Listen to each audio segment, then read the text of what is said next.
오늘 저에게 주신 하나님의 말씀은 구약성경 창세기 5장 24절 말씀입니다.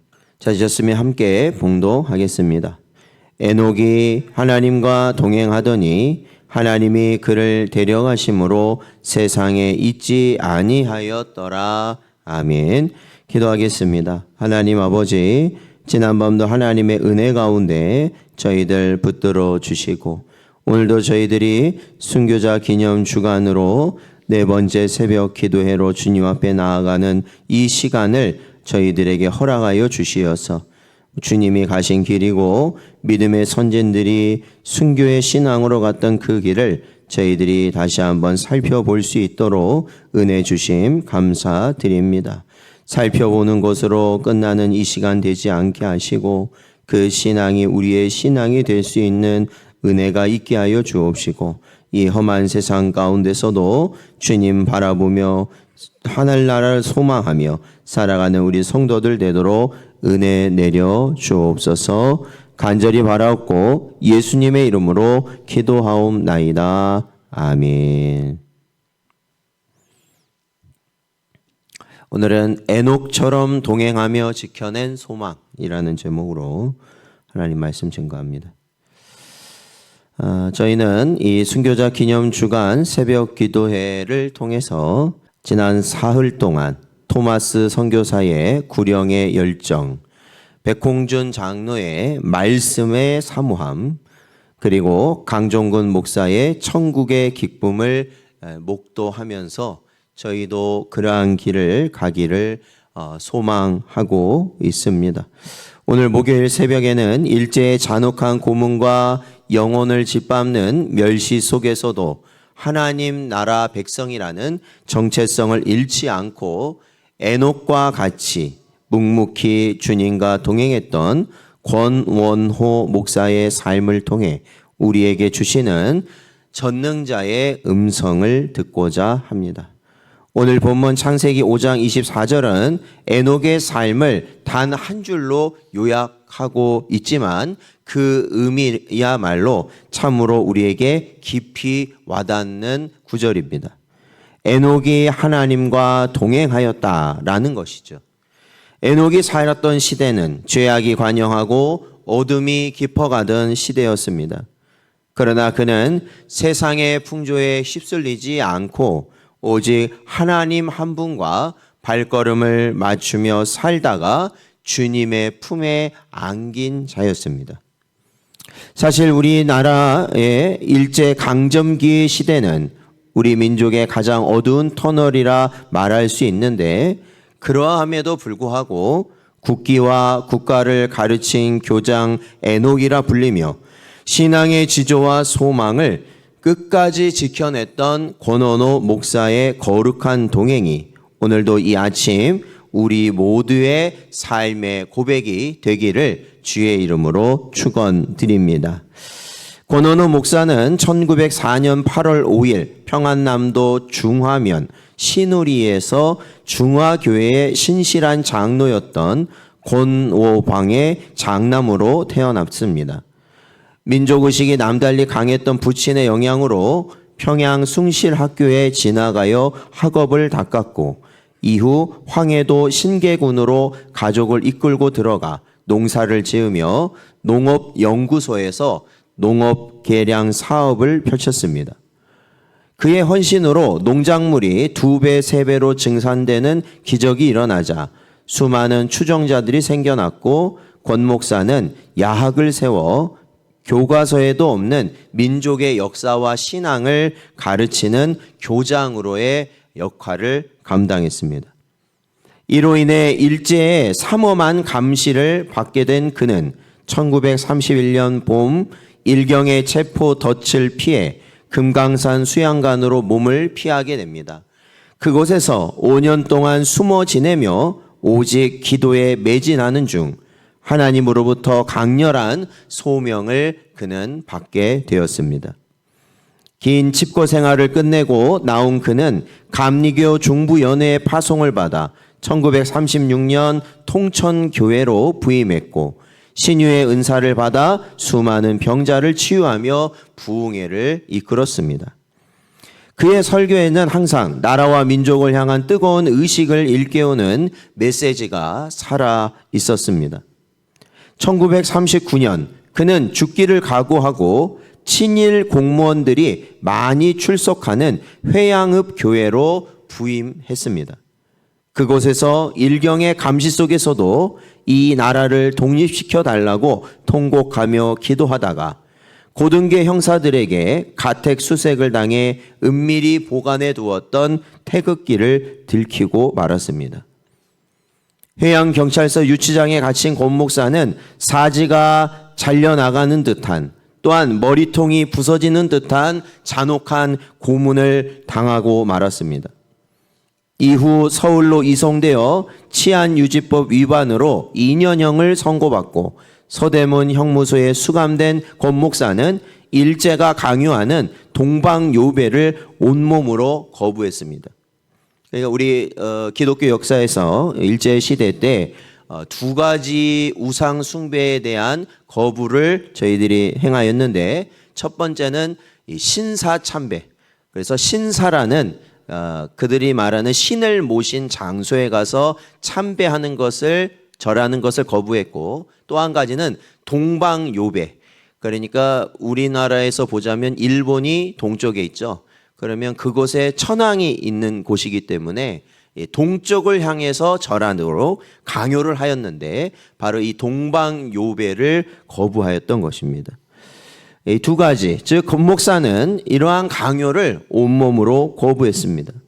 그 대가로 고문을 받다 수백 번 기절하는 고초를 겪어야만 했습니다. 일제는 그를 흉악범처럼 독방에 가두고 수갑을 채운 채 밥그릇을 바닥에 던져 짐승처럼 음식을 개처럼 핥아먹게 하는 이 극단적인 수모와 멸시의 방법도 사용하여 인간의 존엄성을 완전히 말살하려는 악한 시도까지 하였습니다. 그러나 권 목사는 그 비참한 독방 바닥에서도 무릎을 꿇고 주님과 동행하기를 멈추지 않았습니다. 1944년 4월 극심한 건강 악화로 병감으로 이감되었다가 죽음이 임박해서야 피골이 상접한 채 가족의 품으로 돌아올 수 있었습니다. 그러나 그는 1944년 4월 13일 40세의 짧은 생애를 마감하고 그토록 소망하던 하나님 나라로 옮겨졌습니다. 우리는 수갑을 찬 채 음식을 핥아 먹으면서도 신앙을 굽히지 않았던 권원호 목사의 삶을 통해 아주 중요한 기독교 교리적 진리를 확인할 수 있습니다.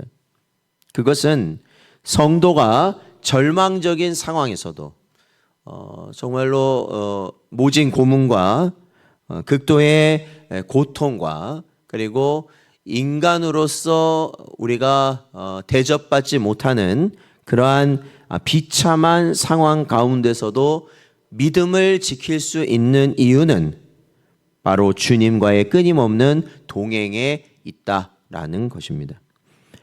권 목사가 사지가 부서지는 고통과 짐승 취급을 당하는 멸시 속에서도 미치거나 타협하지 않고 끝까지 승리할 수 있었던 것은 독방의 어둠 속에서도 에녹과 동행하셨던 성령 하나님께서 그의 영혼을 붙들고 친밀하게 교제해 주셨기 때문이다라는 것입니다.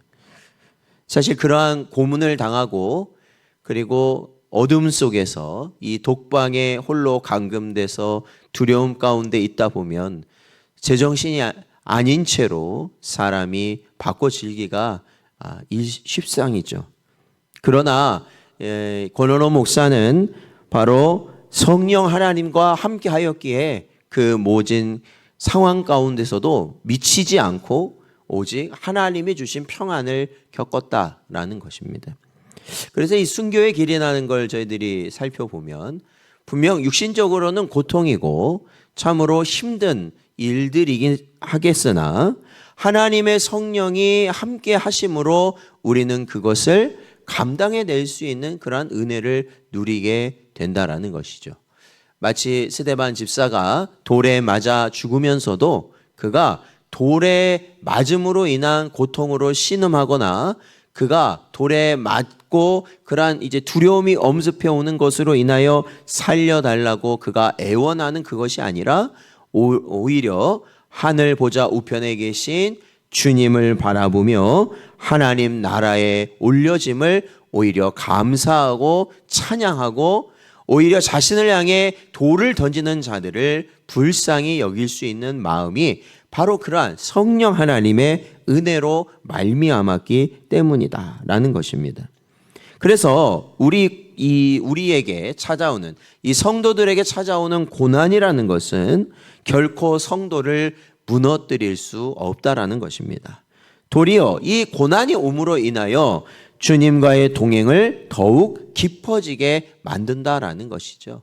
그래서 우리가 지금도 이 땅을 살아가며 그러한 고난을 겪고 있는 여러분이시라면 오히려 이러할 때 주님을 더욱더 가까이 할 수 있는 복된 여러분 되시기를 주의 이름으로 축원드립니다. 그리고 우리가 또 한 가지 알 수 있는 것은 그리스도인은 이 땅에 살지만 우리가 비록 인간으로서는 이 땅에 살아가고 있지만 사실 영원한 하나님 나라의 시민권을 가진 자들이라는 것입니다. 권 목사는 일제의 천황을 향해 절하는 동방요배를 단호히 거부했습니다. 이 세상의 권력과 우상에게 무릎 꿇지 않는 정체성, 아무리 육신을 멸시해도 내 영혼은 왕같은 제사장이라는 하늘 시민의 자존감을 그는 잃지 않고 지켜내었던 것입니다. 그래서 오늘날 저희들이 신앙을 지켜나감에 있어서도 바로 이러한 부분이 너무나도 중요하다라는 것입니다.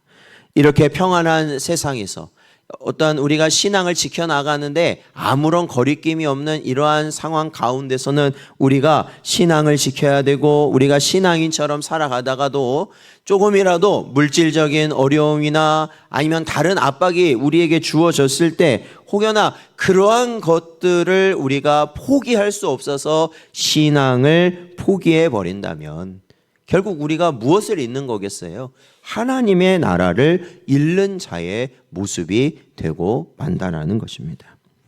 사랑하는 성도 여러분, 권오노 목사가 독방에서 수갑을 찬 채 음식을 개처럼 핥아 먹어야 했던 그 비참한 순간에도 그의 눈은 땅바닥이 아니라 에녹을 데려가신 하나님의 영광스러운 보좌를 바라보고 있었습니다. 오늘날 우리는 너무나 편안한 환경에서 신앙생활을 하면서도 세상의 가치관과 유행 앞에는 얼마나 무력하게 무릎을 꿇어버리고 있지는 않은가 우리는 우리 자신을 살펴보아야만 한다라는 것이죠. 그러니까 결국에는 신앙을 지키기 위하여 힘쓰고 애쓰는 그러한 것이 아니라 그저 어떻게 하면 조금 더 우리가 편하게 살까? 어떻게 하면 재미있게 살까? 어떻게 하면 좋은 거 맛있는 거 먹으며 어디 좋은 데 보러 다닐까? 이러한 궁리밖에 하지 않는 우리의 모습들이 있다라는 것입니다. 직장에서 삶의 자리에서 기독교인이라는 정체성을 숨기거나 편법과 타협을 하며 살아가고 있지는 않는가라는 것을 우리는 반드시 살펴봐야 하는 것이죠. 오늘 에녹이라 불렸던 권오노 목사의 순교적 신앙이 우리의 삶 가운데 온전히 깃들기를 간절히 소망합니다. 그리하여서 세상의 것에 타협하지 않고 어떠한 환난 가운데서도 주님과 동행하며 언제나 주님이 원하시는 복된 길을 살아갈 수 있는 여러분 되시기를 주의 이름으로 축원드립니다.